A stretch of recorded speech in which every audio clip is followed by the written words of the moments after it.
video, hopefully, of the ball and also individual clips that we can tell you about the people. And then finally, we'll look at some of the grails that or the custom throws, signature throws that we have collected. All right. Again, for those who are watching us, this is Royal Revue. I'm waiting for our friend Derek Ross. I hadn't heard from him, so I don't know if he's tied up being an attorney. You know, they're on call, almost like a doctor. So hopefully he's, when he comes in or as soon as he can join us, and we'll go from there. Usually he is a little more responsive, but anyway, hopefully, he will participate in the show. This will be his first time seeing this stuff too, so it will be very good in that regard. So I'm looking for some paraphernalia. Here we go. Here's something. So we can. Good. As we said, tonight we are specializing in King Arthur's ball. This actually took place, I don't have the date, but not last Saturday, but the Saturday before that weekend.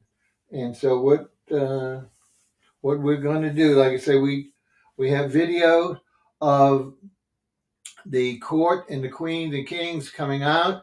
Then we're going to go back and have still pics to identify these different positions, and then have still pics of the grails. So let's talk a little bit about King Arthur. King Arthur was formed, I believe, in 1977. It had, I don't know how many members. It was originally in one of our neighborhoods called the West Bank, meaning the West Bank of our Mississippi River that divides Orleans Parish, which is the central county or parish of New Orleans.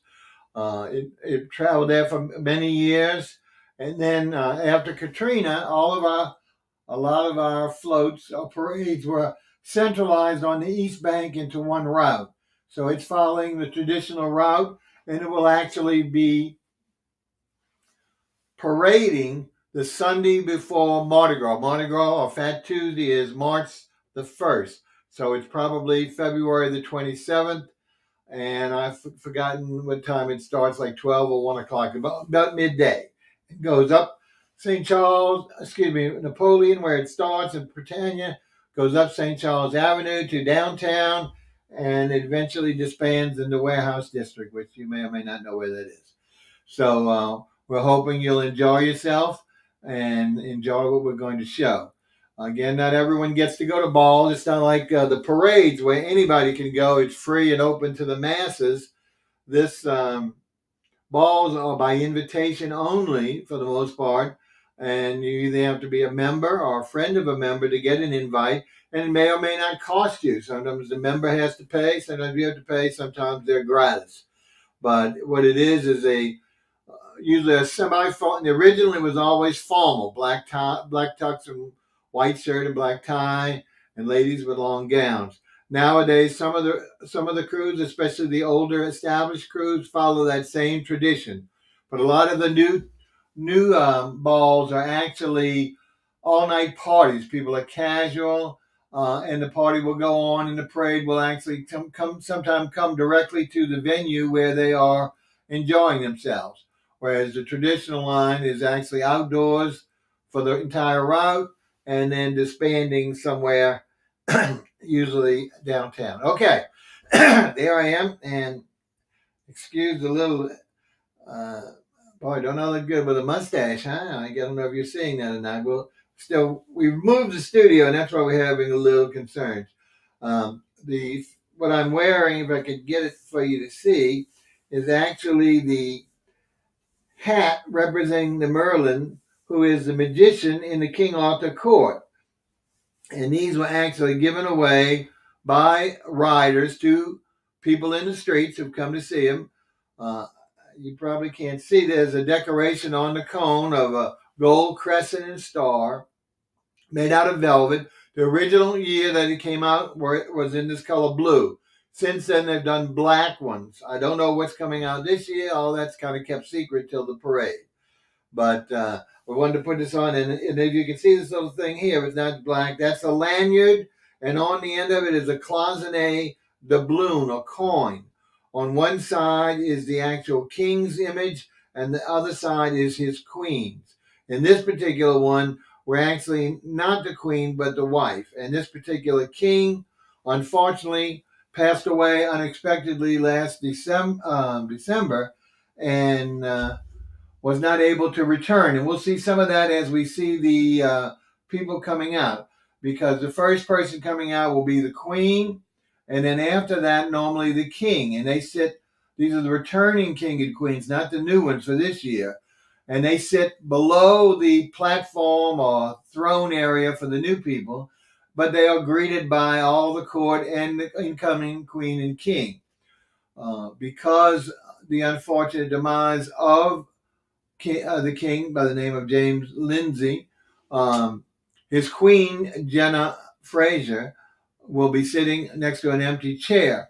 But his wife, Jamel Lindsay, his son, Chris Lindsay, and his granddaughter, Claire, will actually be there and and present his crown, his scepter, and his lanyards, and put that on the vacant chair, golden throne, next to his queen.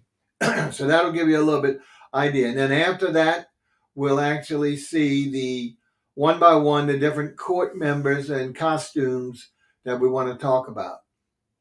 Let's see if there's anything else. Hopefully, as we said, you can. I forgot to put up. You're more than welcome to call us if you want. Let me put up a phone number.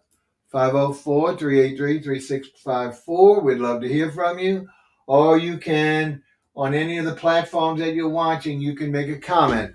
We're on Facebook, Bob Bockelman, Facebook New Orleans TV and a Network, Facebook The New Deal.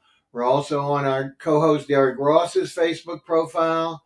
We're on YouTube, R Revue.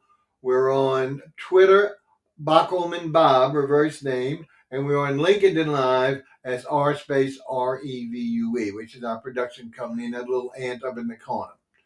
Okay, I think that's pretty much about it. Well, now let's talk a little more because we have time. So again, the parades, as we said, have been consolidated for the most part, to a central route, starting what we call Uptown New Orleans, and that's 44 blocks from the main central business district, which is also the borderline of the French Quarter.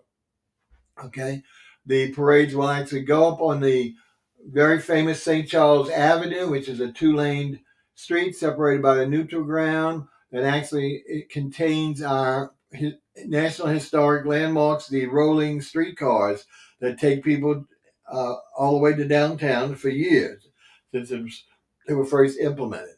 We now have other streetcars that are more contemporary, that are manufactured nowadays on our Main Street Canal, along the river, now on some of our side things to the parks, and those continue to expand out toward the train and bus station.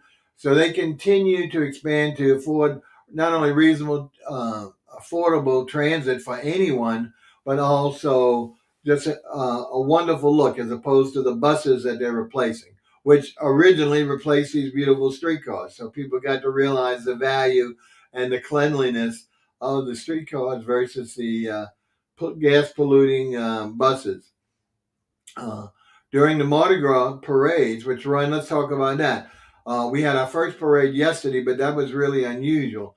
Most of the parades, and we're talking about the float parades, start the Friday 2 weeks before, or 2 weekends before Mardi Gras itself. So there'll be parades that Friday, Saturday, and Sunday. There won't be any parade on Monday. There's a parade on Tuesday night, Wednesday night, Thursday night, Friday night, several parades, Saturday day and Sunday day and night parades, Monday day evening parades, and then Tuesday all day long, ending with the Royal Majesty of Rex, which is the king of Mardi Gras, but also during that time, the famous Zulu parade, which we'll talk about in a while. In fact, when we're ready to do the pictures on the signature throws for King Arthur. We'll explain how that came into play and how Zulu is really almost a pioneer of that. So let's go ahead, and we're going to go ahead and start now, and we're going to show the actual video of the ball. Now, what we do, we have muted the background music and any noise you'll hear, so it won't be disturbing, because I will be talking over it, so that way I can announce what are the situations of the people coming out. You'll get a close-up look, as I said, after, because we'll go one by one with still pictures, which will let you see. And the reason why you want to see these magnificent feathered and jeweled costumes that are created for these balls. And this particular one has some of the prettiest. I'm going to take this off now because it's bobbing and weaving. That way you get to see the not so shiny bald head. Anyway, so as we said, that we're hoping that our co-host Derek Russ will come on, but perhaps something has happened. And he did say he was going to be available tonight. But again, many times his office calls and he has meetings, and that's just the way that life is. So we'll do our best to hold on and give you the information. Trying to think if there's anything else I need to tell you before the situation. Like I said, we've been lucky to know the kings and the queens of some of these balls, especially this one. So that's why we're invited and get to attend the ball, as well as, of course, my friend Lynn, who will ride in the ball. And a lot of these folks will all be riding members on the day of the parade. So they get two opportunities. One, to celebrate with their families and friends at these galas, or we call balls. And then, of course, they get to do the hard work of riding the float all day for X number 3, 5, 7 hours, because they have to board and wait and stuff like that, and throwing all kinds of free souvenirs to the adoring fans who are waiting to take home as much as their greedy little hands can get for themselves and their family. Okay, well, without further ado, I'm going to tell our producer here, Lynn, why don't we go ahead and start with the video of the ball. There we go. Now, as I mentioned, this is the queen, but this is not the queen of this year's ball. This is Queen Jetta Fraser, who was the ball queen in 2020. 2020 was the last ball we had before COVID hit. So as she comes in with her beautiful self, telling people hello, and sits at her empty throne, which is on the floor of the dance floor of the court. Now, this is the deceased king's wife there on the left, his granddaughter in the center, and his son on the right. Notice that the granddaughter is placing his scepter, the wife is placing his lanyard with his gold-faced doubloon, and the son is putting his crown and rearranging the scepter. So that throne will be empty the entire evening, but the last year's queen will now be honored by each of the members that come through here as they go and take their place on the stage and where they're going to sit. Notice you're only seeing, here's the next person coming out, and we're only seeing half of the crowd. It's not even half of the crowd. This ballroom here holds thousands, I would think, and each of these tables are filled with 10 people, and it goes at least 100 to 200 of those tables, so you can see it's very crowded. Now notice from a distance, you can get an idea of how some of these costumes are bedangled. Now, this always comes out with the captain. The captain is a true organizer. It would be like the president, even though some of them have presidents, of the organization. He's responsible for PR, keeping everything going, and for the ball, for the parade. And as you notice, he has a very magnificent cloak and feathers. Look at the red feathers with the red, black, and white. And then his garment. Now, these are going to be what we would consider the queen for 2021. As we said, there was no ball, but the queen and king had already been selected. So they're actually being included, just like the queen of 2020 who's sitting there waving to them. They're acknowledging each other's presence. She's got a beautiful white and black, as you can see, costume. And she's standing, as you see right now, next to her captain in red. So it's a great contrast. Them having the red, black, and white. Now she's going up the stairs, and there'll be a series of thrones in place. Now, this would be her king, the king for 2021. As we mentioned, there was no parade and no ball because of COVID, so they're being jointly honored as well as the returning king and queen at this year's parade. So this is very unusual to have. Well, it's six. It's three queens and two queens. I'll get it. And no, three. Excuse me, and four kings. Is that right? I can't do it the rest of the time. Anyway, so that's the king for 2020, who is noticing the similar color flowers as his queen of 2020.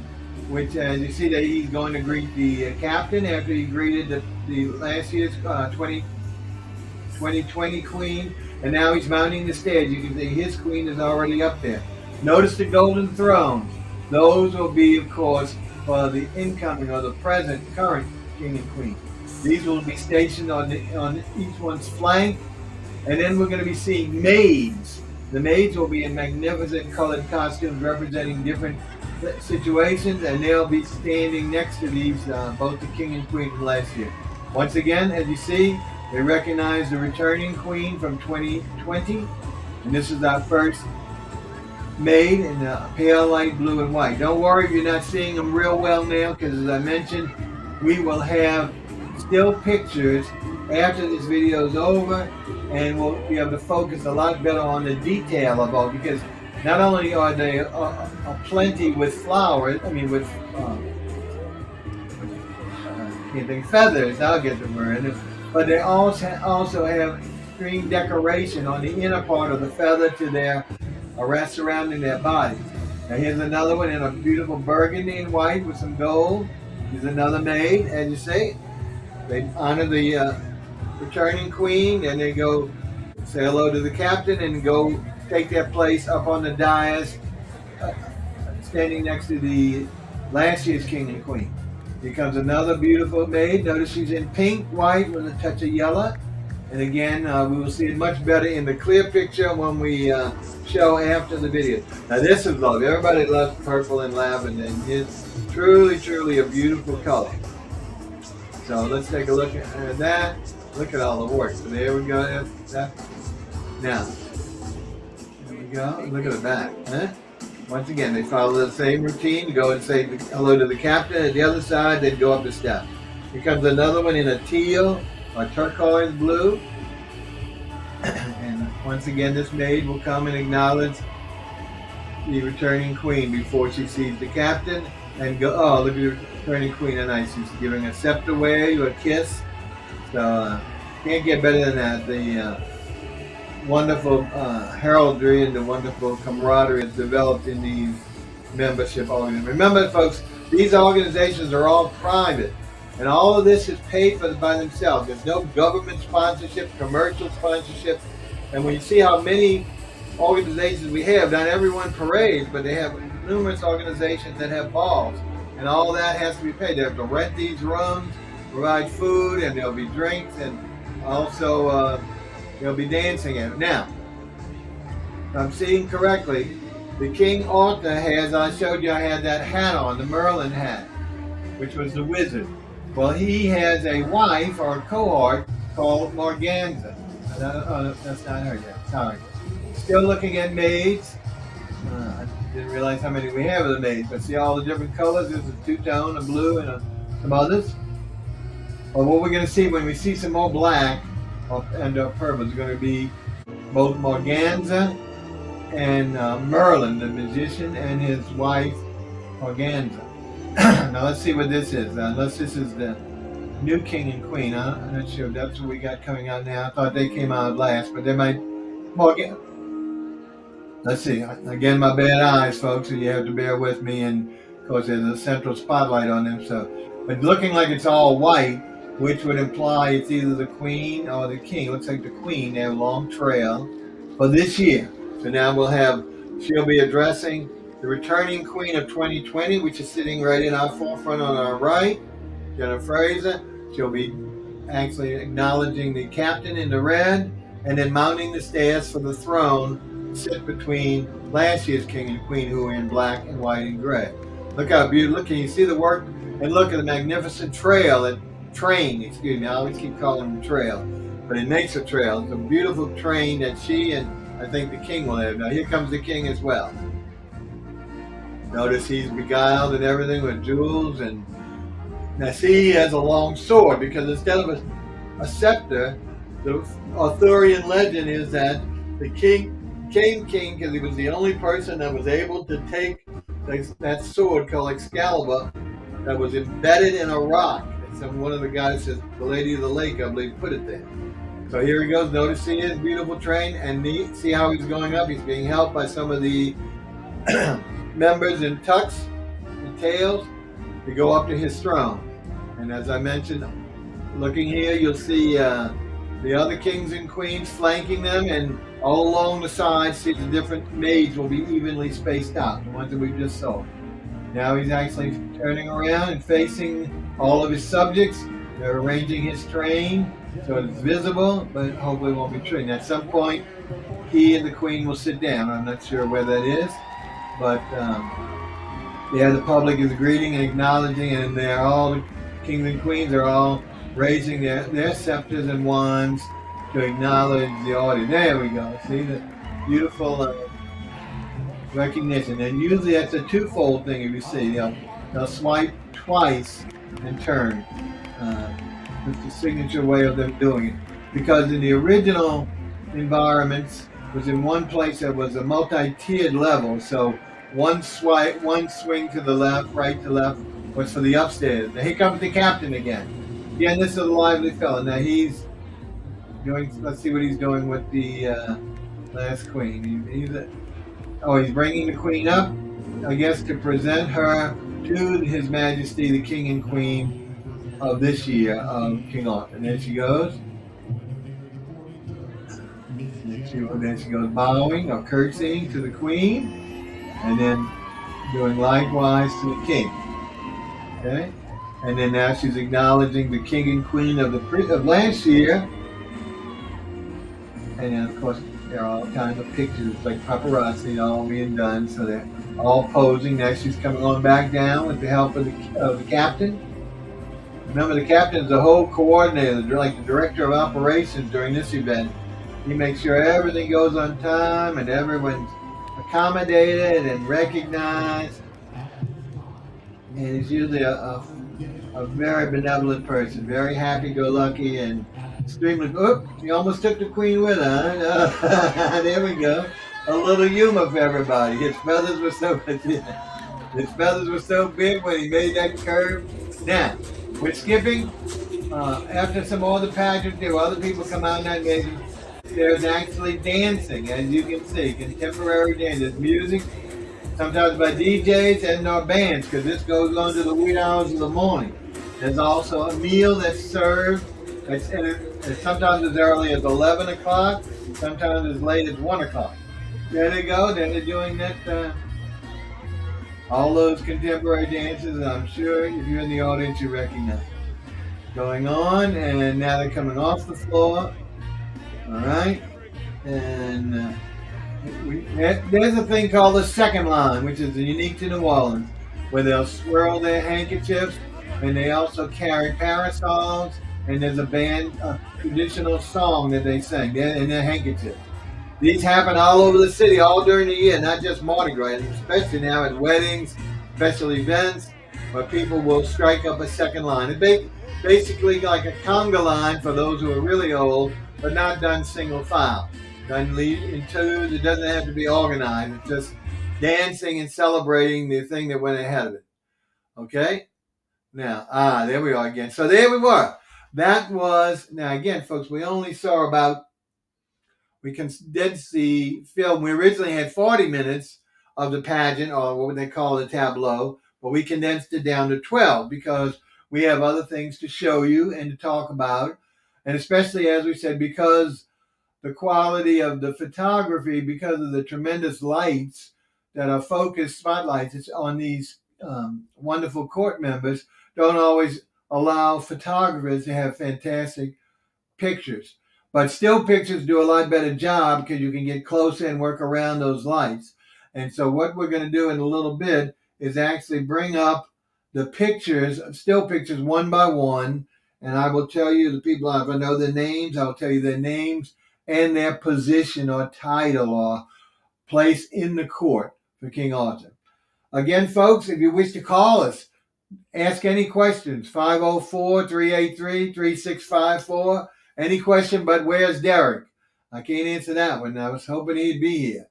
And like I say, he knows he has an invitational link to come on at any point that he comes in, and we'll be glad to bring him up. Besides the phone, comment. We were looking for comments. Any comments you want to give us on your platform that you're following us the show on? Questions, answers, or say hello, anything you want to entertain. So we will continue. As we said, what we've just seen is the video of the predominant cast of characters in the King Arthur Ball from the Queen of 2020 before the COVID hit, the King and Queen from the 2021, which had no ball or no parade, and then the current King and Queen of 2022. So we have a lot of the major players, the celebrities, if you want to call it for this, in one suite, in one particular ball, which is quite unusual. Usually it's only the current and the previous. But here we have 3 levels, and that's because of nasty COVID, which hopefully our viewers are recovering from or haven't gotten yet if they've been lucky enough. All right. Well, let's see if Leonard's ready. Then he'll bring up, and we'll actually start looking at here we go. Let's see if we can, we can do something about the background. There we go, full screen. All right. If you remember, we were talking about this is the entrance of the first person of the court, and that is what we would call the returning queen. Now, again, her queenship was in February. I don't know, remember the date, but let's say February of 2020. Right before COVID hit, because Mardi Gras kind of was labeled as a super spreader, because Corona wasn't known here at that point until slightly after Mardi Gras, when all of a sudden it hit the fan. But she comes out first. You saw her as she marched down, and then she will take a place on a smaller throne on the main dance floor leading up to the raised dais or platform where the other kings and queens and maids are located. So her name is Jenna Fraser, and she's from Texas.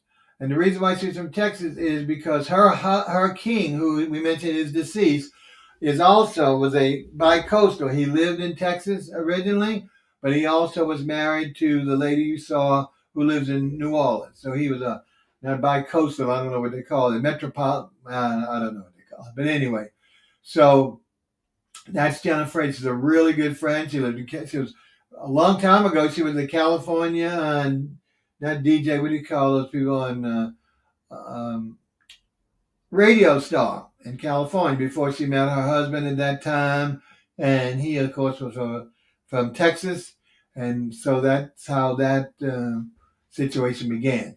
She loves being queen. She's been queen in other balls. And so she loves wearing her crowns and loves to come to New Orleans. She's in 3 parades along with all my friends. Actually, we marching, riding. I'll get her in the parades. So if you recognize her, if you see the King Arthur parade, that's for Jenna. I don't think she has a special float. I'm not sure. The new king and queen will certainly have a separate individual float, but the returning one might return to the normal floats with the other friends and members of her. Okay, let's see. So that's the returning queen. Now, as we mentioned, her king of 2020 passed away unexpectedly last December. So his wife, which is to his left, that's Jamel Lindsay, his granddaughter, Claire Lindsay, and who also has a sister, Aubrey, who did not come at this point, and her father, Chris Lindsay, who's the son of Jim, are actually bringing 3 items that he used during his reign, when he actually was on the float, etc., all last year. And that, of course, is his crown, just like Queen Jenna had one. He has a crown. The young lady has his scepter or sword, and then his wife has a lanyard which has his gold figure, both himself and his queen. And they if you remember in the video, they actually presented it and placed it on the vacant throne chair next to his queen, Jenna Fraser. Okay, very nice tribute, something we've not experienced. All right, as we mentioned, this is the liveliest person in the cruise, and he's there every year. The captain usually stays the same unless he eventually passes on or gives it up. It's not a role that they want to take lightly because he's so responsible and such the ambassador for each Carnival crew. And you can see his costume is just really magnificent. The red, black, and white. Notice that the actual tunic is very much like a King Arthur, like a soldier or a knight that represents, what they would wear. Besides chainmail, they also wore those type of outfits with the white and black diamonds. I forgot what it's called. I can't think. But notice he also has the great symbols. Look at those fabulous faces on each side. I wish I knew what they're for. One looks like a skull, or maybe they're both skulls. But can you imagine, folks, the work that it takes? These things aren't done overnight. They worked on many times all year round to create, especially when you're creating a whole ball's worth of costumes like we're seeing tonight. So that is the captain. He always, now he's going to precede the other king and queen. Let's see what we have next. Okay, this, as we mentioned, is the unusual situation of having a queen from last year, which would be still the returning queen, but from a ball that she never experienced nor parade. But we certainly don't want to omit her or her king, and want to celebrate them as well, along with the prior years and the current years. Notice how beautiful her black, white, and gray, whatever you call this piece. It's her headpiece. That's a good word, Bob. Headpiece. And just beautiful, huh? And with her blonde hair, shows up in a magnificent outfit. So that would be the returning queen of 2021. All right, let's see. Do we have a king that goes with that? Yes. Look at this bedazzled guy, huh? He's got heavy blacks, a really great looking tunic with a robe, and that same background with the black and white and gray feathers. Really, really nice. Of course, he has a crown just like the queen, and he has a scepter or a sword that you can see that he's pointing with his right hand. So that's the returning king of 2021. Let's go ahead and move on, and we're going to look at another character. The maids. As we said, we're anxious to have these close-ups of the maids. Not only you can see their attractive selves, but again, the magnificence of their costumes. Look at the gorgeous light blue feathers and the white trim all around it. I mean, just they're not. I can't think of that design, but not almost like a paisley, the white symbol, but shows off so beautiful and then coordinated so well with her gown in the same colors. So there's one of our maids, maid number one. Let's see if we can see another, this one is so vibrant. What happened? There we go. This one was so bright. Not only the blue, royal blue. I'm not sure it's royal. Can't think of the name. I don't know all the different colors, but so vibrant. And then to throw in the pink highlights, and then the white and the gold and the green, just magnificent. Don't you think, folks? And this one really stands out. It was one of my favorites of the maid costumes. All right, let's move on to another.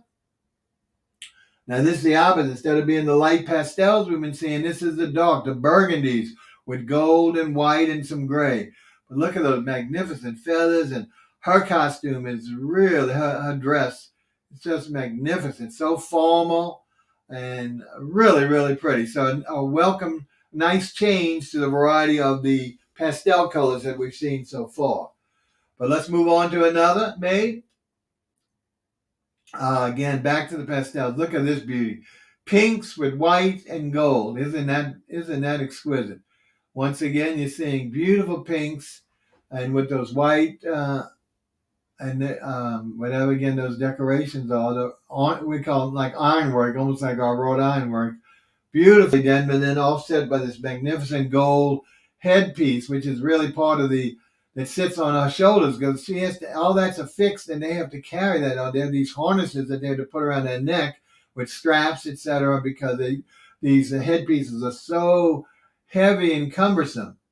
And then she has the coordinated outfit, And really, really pretty. The pink is the pink maid. Let's see which one's next. What color is next? Oh, purple. As I mentioned, as we said, purple, gold, and green are the colors of Mardi Gras, and each one means a different something. But this one doesn't have the green to what I can see with my bad eyes. But the purple and the gold stand out so pretty, huh? Look at the feathers around there, and then the very magnificent banners, the pendants that are hanging from the swords or whatever that is up there, and then the other things on our shoulder. Really well done, and the coordinating design running down the front of her gown in the purple with that same silver. Very, very striking, I would say, for a darker color. Let's move on and see what else we got. Okay, here's another shade of blue. This, I guess, would be, I call either the turquoise or the teal. I think they call it teal.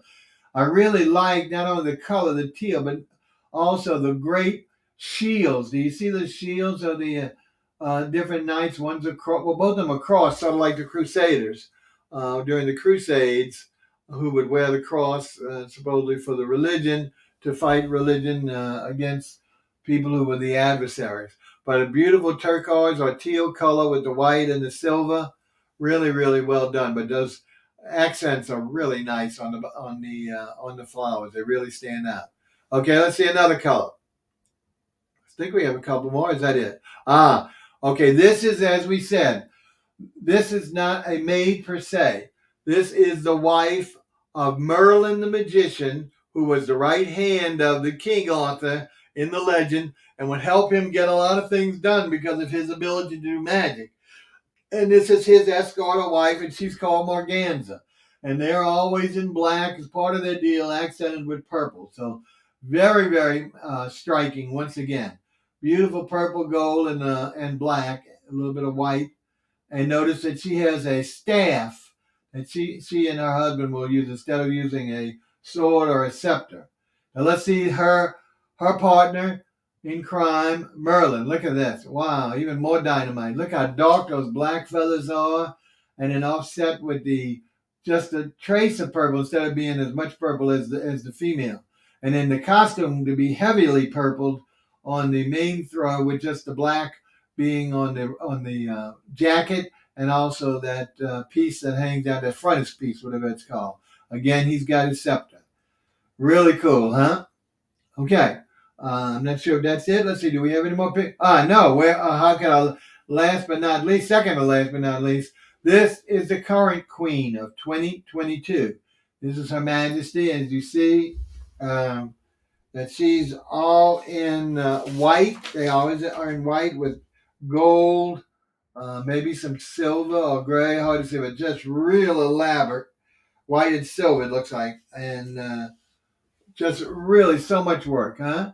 Along the dress as well. The front piece carries on that same, the amount of work in that, in the headpiece. Look how close together all the engravings or the embroidery is. Just phenomenal. And a lot of these you can't see that are embedded with semi-precious jewels as well. It's not just ornamentation like with cloth, etc.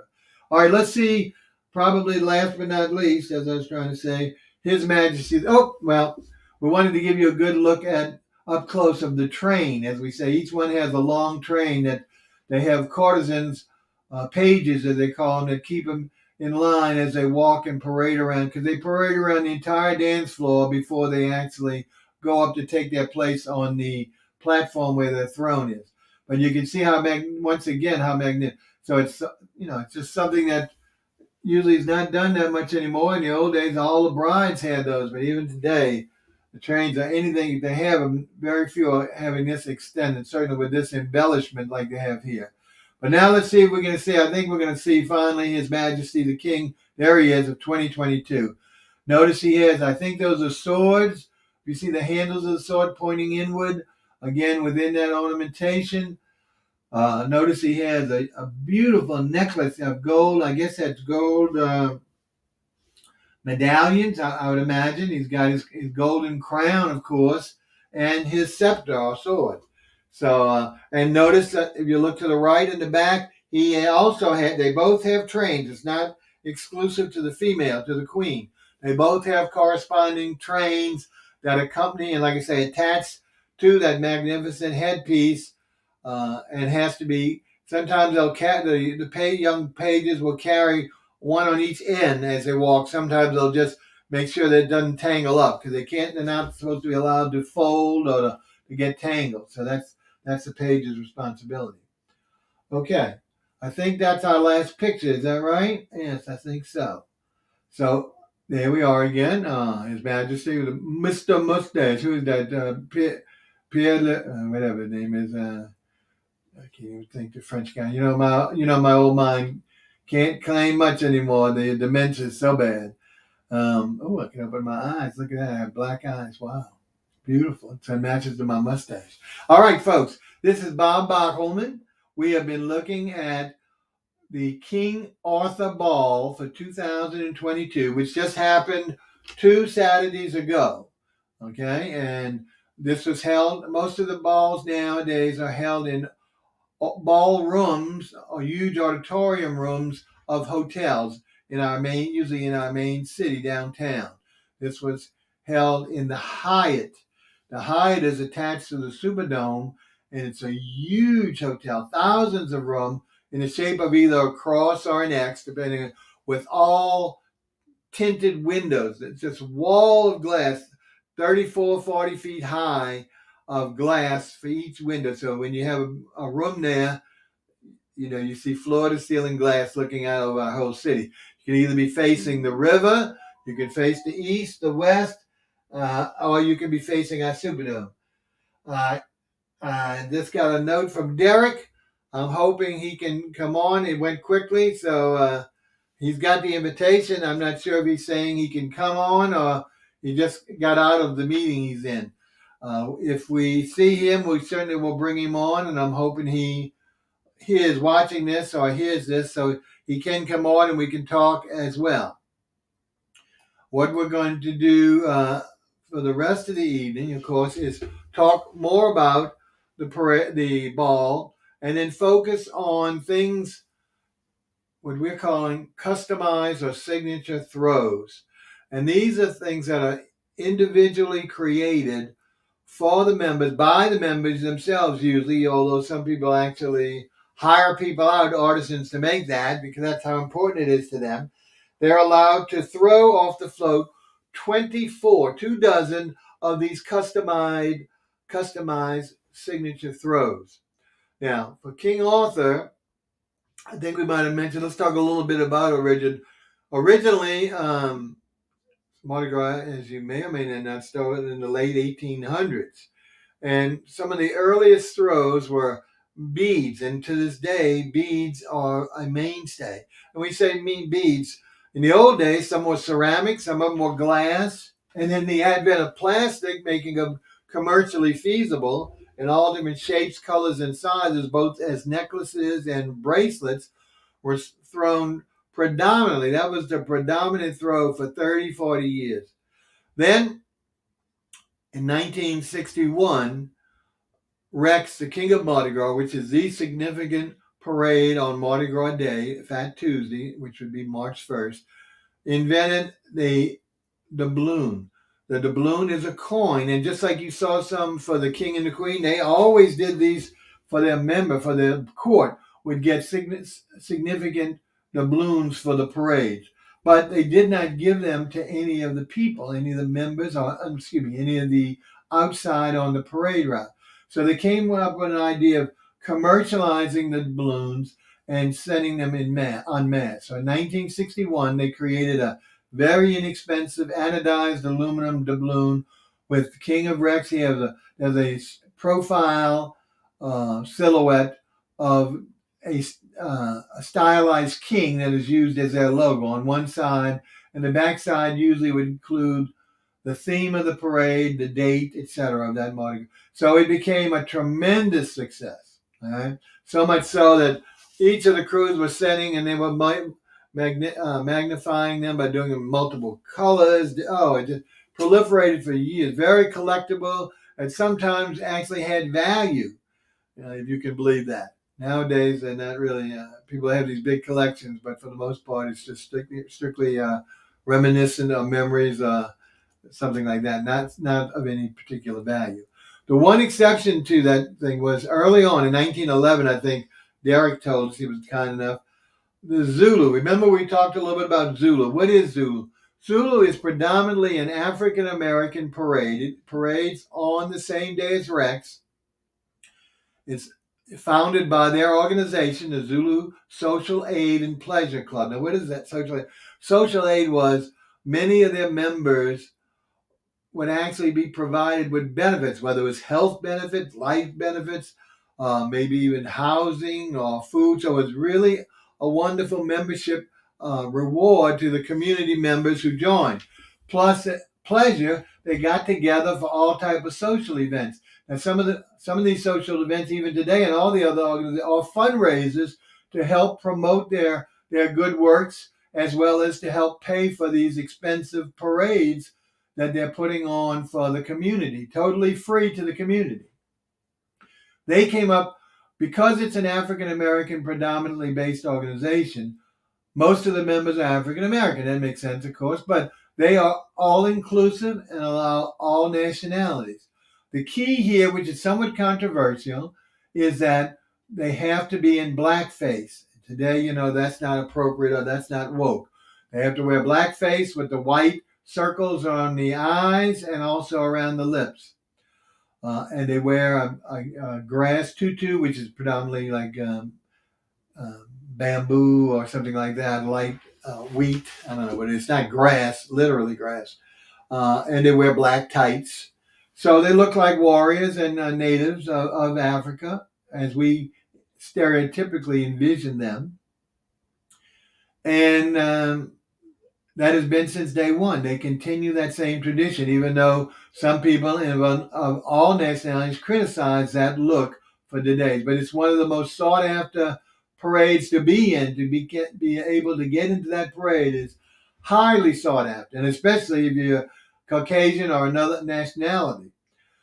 They developed something that's so coordinated with their outfits and their theme. They would take real coconuts, spray them black for blackface, and put the corresponding white ringlets for eyes and a mouth circle. And as we said, nowadays they learn, because people have collected these way back since 1911. And if you really had a real coconut and you kept it that long, it's probably all rotten. You can see it deteriorates. So what they learn now is they have sanitized them, and they actually drill holes and drain the coconut water or juice or milk out so it won't rot. It'll stay forever. They've also expanded because so many people want them, and it's a mighty chore to make these things, that they've even created plastic ones that look like that to expand their throwing volume.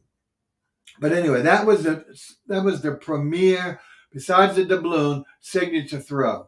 But the problem with that is now the Zulu ones were different, because they would decorate them with different feathers, try and make each one customized. The doubloons were not. They always were the same, or they were a different color, but they were the same doubloon. Well, in 2000, let's say 13, 14, I'm not sure, we started, and once again, for years, traditionally, this is very controversial, the Mardi Gras crews were predominantly male, Caucasian dominated. With the advent of integration, that caused a ruckus, but allowed inclusion that it should be. Now, the only exception to that was Zulu, which was predominantly all African American.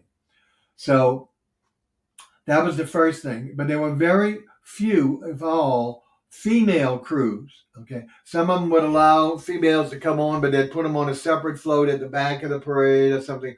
Still kind of dominated by the males, which is, of course, it's not a healthy thing. So after Katrina, all of a sudden, some of the ladies' organizations decided to create very large female empowerment. So they came up with the idea of creating signature throws based on their idea or their theme or their brand. Hey, that's a good word. The very first one, a female, was called Muses. It parades, I believe, on the Thursday night of the weekend before Wednesday. Well, Thursday. And they came up with the idea, what's more common for ladies, especially in the old days, was purses. Ladies had to have a purse, whether it's a minutia thing up to some gargantuan thing. So each of their members were constrained to decorate 24 purses differently. Now, they weren't mandated, but you could never do more than 24 that you could throw out. You could do others, but you would have to give them out other than the parade to your friends or anyone else, but not through the parade day. So these ladies became so creative. Some of them developed workshops, magnificent creations embellished with sequins, paint, jewels, feathers. And you're going to see, well, we're not going to see those tonight. We'll see that another time because I have samples of those that we've collected. The next one to follow suit, and these crews became very large, thousands of ladies. I got it wrong, as usual. My friend Len corrected me. I'm old. Muses was incorrectly labeled as purses. They are shoes, and I should have realized that. They took the original shoe, the high-heeled pump, stilettos, all and sneakers, and decorated them accordingly. So just remember, it's shoes for muses. The next night, which is kind of reversed, is now called Nicks, and they are the ones who did the purses. Okay. But again, each one of these things are pieces of art. So people collect them, thrive them, just like they did originally for the doubloons and still do for the coconuts. Because what's good about these is that you're rarely going to see a near like thing for that parade. Or they're basically unique. So it makes it very customized, a signature to you, the receiver. Okay. They went on, so now almost every parade has some signature items. King Arthur, which we're going to show you momentarily, came up with the idea of something appropriate to them. And what better thing is a goblet, or which they call a grail. Now, we're not talking about a wine glass. Some of those people, some of the ladies, other groups have glasses, wine glasses, etc. This is a goblet. Now, of course, they don't want to throw glass because anybody can get hurt, it can shatter.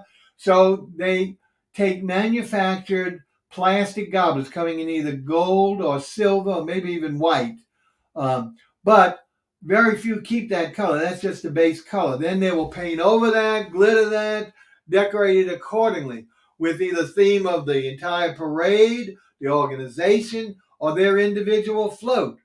So we're going to show you, as soon as Len gets up the pictures, we're going to show you the collection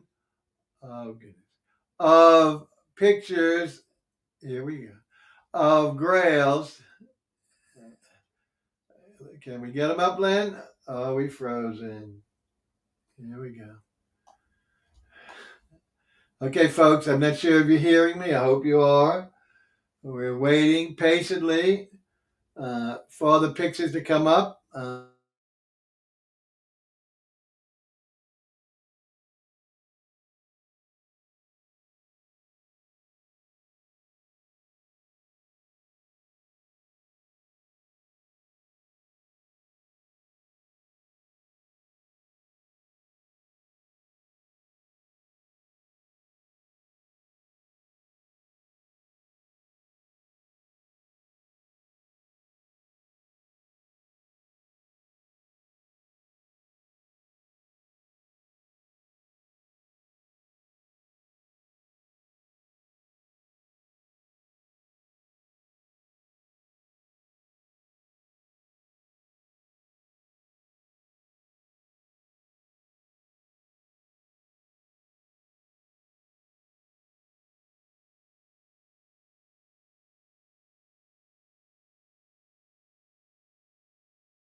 All right, I'm hoping you hear me.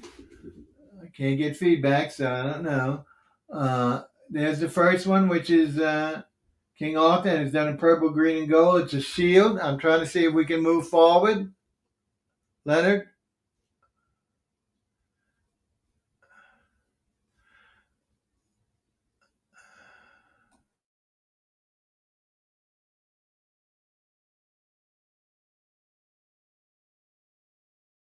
There we go. You should be able to hear me now. Look how pretty this one is. Notice it's done in purple, and it also has silver and black. And I can't read. If you can read that, good for you. You've got good eyes. There's some symbols and also probably some dates. Let's see if we can move on. I think I can move on to the next one for you. This one is beautiful. It has a silver cast, and notice it's embedded with jewels. You see the jewels? But if you get up close, it's got more than that. It's multiple colors. And again, maybe you can see that closer on your screen than I can here. Here it almost blends into a goldish silver finish, but I think it has multiple colors that are sprayed or painted on before they applied the magnificent jewels and all the symbols. There's a cross in the center, I think, and anyway, hopefully you can see it. Let's see if we move on to another one. Okay, here's one that Len has done. King Arthur, notice XLIII 2020. So this was the last time they paraded, as we mentioned, right before COVID hit. Notice this one is just done in all purple, solid purple.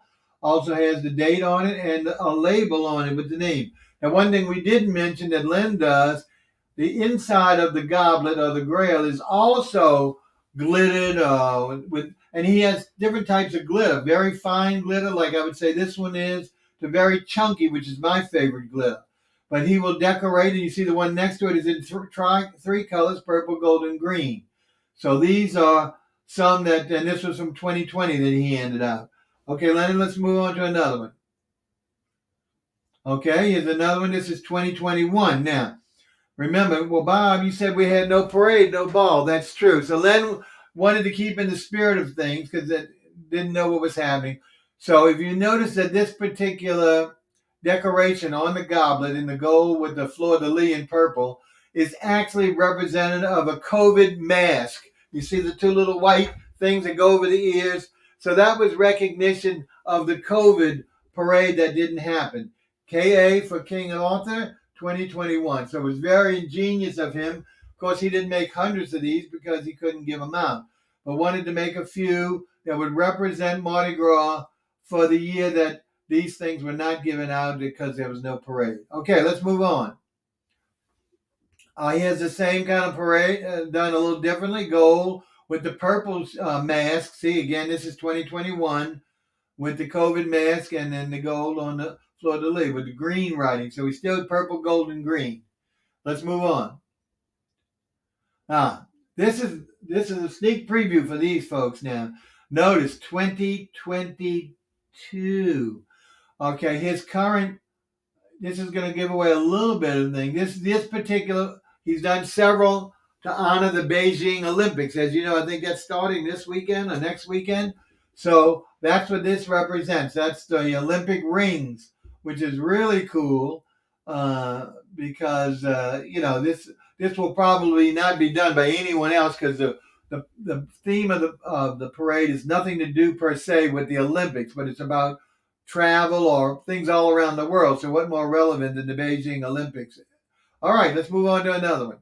I think he has done several versions of this. The other one is one of the countries represented, of course, is Japan. So he's taken the red sun, and those two hieroglyphics or characters are actually, say, Japan in Japanese in their language, in their written language, with again KA 2022. And you see he's done several of those. And those will probably have red glitter on the inside, which we may or may not see. I think we've done, near the end, we've shown some of the insides of some of these. So that's the Japan. Now, his float is not Japan, so don't look for don't think you're going to see him on a Japan float, but they might be a Japan float. I don't know. Okay, let's see what else. There you go. That's the Japan GRAIL. Notice, and this one is in color with beautiful red to go with the match the symbol of the moon or the sun from Japan. Really makes it, and that's you notice that looks more like the heavy-duty GRAIL, which I call the thick or the clustery GRAIL, but maybe not. It's hard to tell, but I like it because it stands out a lot more. The matte finish is pretty, a little more delicate, but this really looks good. All right, let's see another one. I think we have a few more, folks. Oh. Again, this is similar.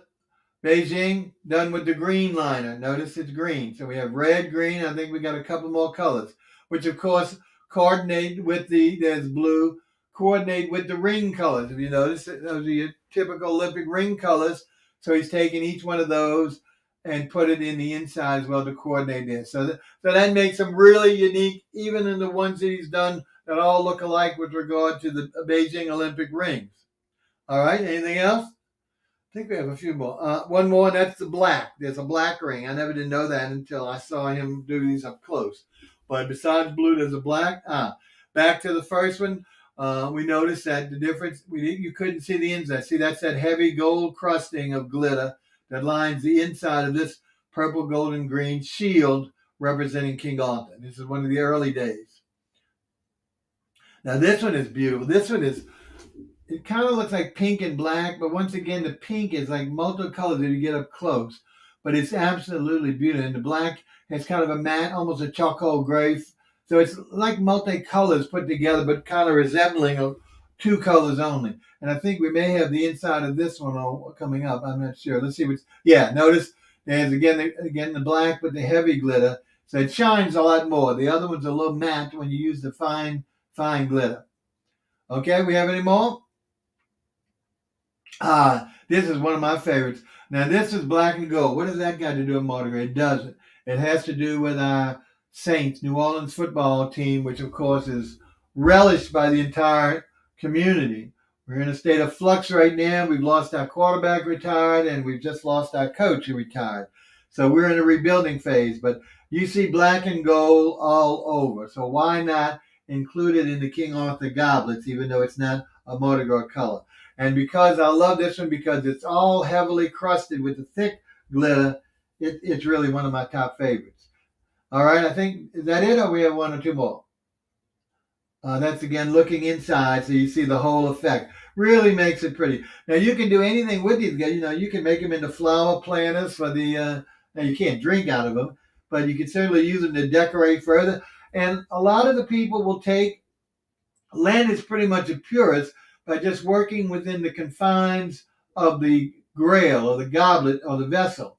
But a lot of the other people will fill. Some of them, there's a lady who does them. They basically become table decorations. So all the center is filled with all kinds of stuff, flowers, fauna, you name it, stuffed animals. But they can decorate on the outside. They have creatures. One cute one a few years ago, a guy did R2D2.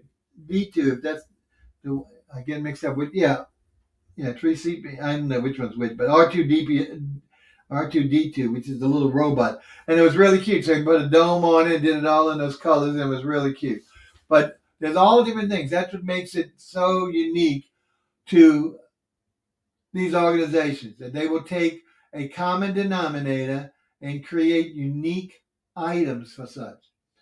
And folks, we've gone a little bit over. I hope you don't mind.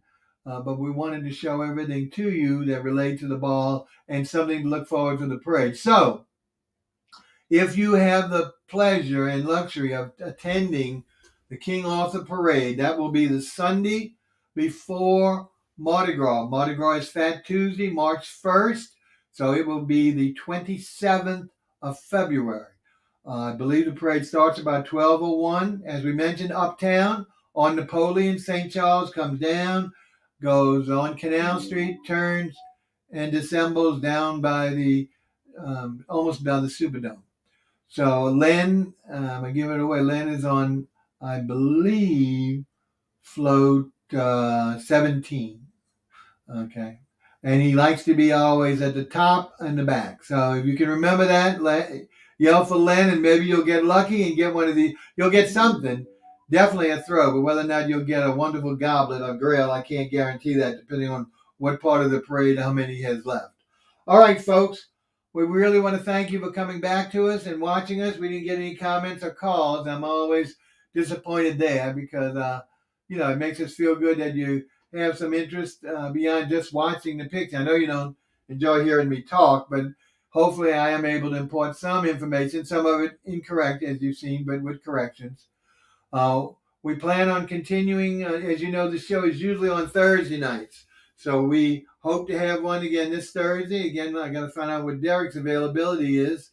And I don't know which parade or how we'll specialize what we're doing on Thursday. But until Mardi Gras is over, we will try and continue doing the Thursday night 7 o'clock series pertaining to Mardi Gras. And as you may or may not know, I periodically will do something during the day by myself on Mardi Gras on the talk show Rant Revue. So if you see me come up, if you follow us or subscribe, would love you to subscribe to our channel, R-Revue in YouTube, because you'll always know about and have a permanent link so you can watch any of the shows going back to 2000 when I was on TV, as well as the internet. And, we have so many shows, not just these ones. We have on chefs, we have on authors, artists, beautiful artist paintings and sculpture. Anyway, enough of the self-promotion, Bob. Thank you again for watching. We're going to say goodnight. Laissez le bon temps rouler, which doesn't necessarily mean anything to do with Mardi Gras. Happy Mardi Gras.